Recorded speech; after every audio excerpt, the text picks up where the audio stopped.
Bradford শহরে মহান বিজয় দিবস উদযাপন করল বিপ কমিউনিটি পার্টনারশিপ। বিস্তারিত থাকছে নূরে আলম রাব্বানির রিপোর্টে। বাংলাদেশের মহান বিজয় দিবস উপলক্ষে ব্র্যাডফোর্ডের বিপ কমিউনিটি পার্টনারশিপের উদ্যোগে আয়োজিত হয় আলোচনা সভা ও সাংস্কৃতিক অনুষ্ঠান। নাজমুন খান, আলী আবেদ ও লুকমান মিয়ার যৌথ পরিচালনায় অনুষ্ঠিত অনুষ্ঠানে বিপ কমিউনিটি পার্টনারশিপের পক্ষ থেকে এক্সিকিউটিভ ডাইরেক্টর শাহিদুর রহমান সবাইকে স্বাগত জানান। অনুষ্ঠানে বাংলাদেশের মহান স্বাধীনতা যুদ্ধের সকল বীর শহীদ, যাদের আত্মত্যাগের বিনিময়ে অর্জিত এই বাংলাদেশ, তাদের সকলের স্মরণে দাঁড়িয়ে নীরবতা পালন করা হয়। নতুন প্রজন্মের কাছে বাংলাদেশের স্বাধীনতা যুদ্ধের ইতিহাস বিভিন্নভাবে উপস্থাপন করেন অনুষ্ঠানে আগত অতিথিরা। অতিথি হিসাবে উপস্থিত ছিলেন ব্র্যাডফোর্ড ওয়েস্ট থেকে নির্বাচিত সাংসদ Naz Shah MP. Absolute pleasure to be here to celebrate with the local Bangladeshi community their victory day.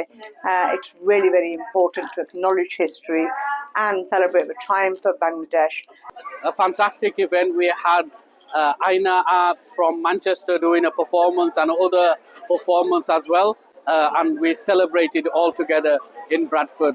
Beep partnership প্রতি বছর আমাদের এই বিজয়ের দিনটিকে উদযাপন করে, আমাদের আগামী প্রজন্মের কাছে আমাদের ইতিহাস, মুক্তিযুদ্ধের চেতনাকে ধরে রাখতে। আরও উপস্থিত ছিলেন ব্র্যাডফোর্ড সিটি কাউন্সিলের কাউন্সিলর, বিভিন্ন কমিউনিটি নেতৃবৃন্দ ও ব্র্যাডফোর্ড শহরে বসবাসকারী বিভিন্ন শ্রেণী পেশার মানুষেরা। অনুষ্ঠানের এক পর্যায়ে গ্রাহাম সুয়েনকে কালচারাল অ্যাম্বাসেডর হিসেবে নিযুক্ত করা হয়।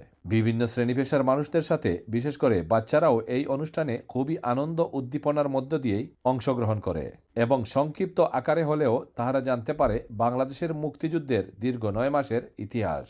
অনুষ্ঠানে উপস্থিত ব্যক্তিবর্গরা মনে করেন বিপ কমিউনিটি পার্টনারশিপের এই ধরনের আয়োজনের মাধ্যমে প্রবাসের মাটিতে একখণ্ড বাংলাদেশের স্বাদ পাওয়া যায়। আমি বাংলাদেশ থেকে এসেছি। আজকে এখানে এসে দেখলাম যে এখানে এক টুকরো বাংলাদেশ, আমার খুবই ভালো লেগেছে। আমরা এখানে ইংল্যান্ডে থেকে যে দেশের একটা পাচ্ছিলাম, যে বিজয় দিবস পালন করতে পারছি, এটা আমাদের অনেক সৌভাগ্যবান বলতে হবে। মূলত আমাদের এই দেশে আমাদের যে বাচ্চারা আছে, নতুন প্রজন্ম, তাদেরকে বাংলাদেশ কৃষ্টি কালচার সম্পর্কে অবহিত করার জন্য আয়না আর্টসের পরিবেশনায় সাংস্কৃতিক অনুষ্ঠান পরিবেশিত হয় উপস্থিত সকলের সামনে।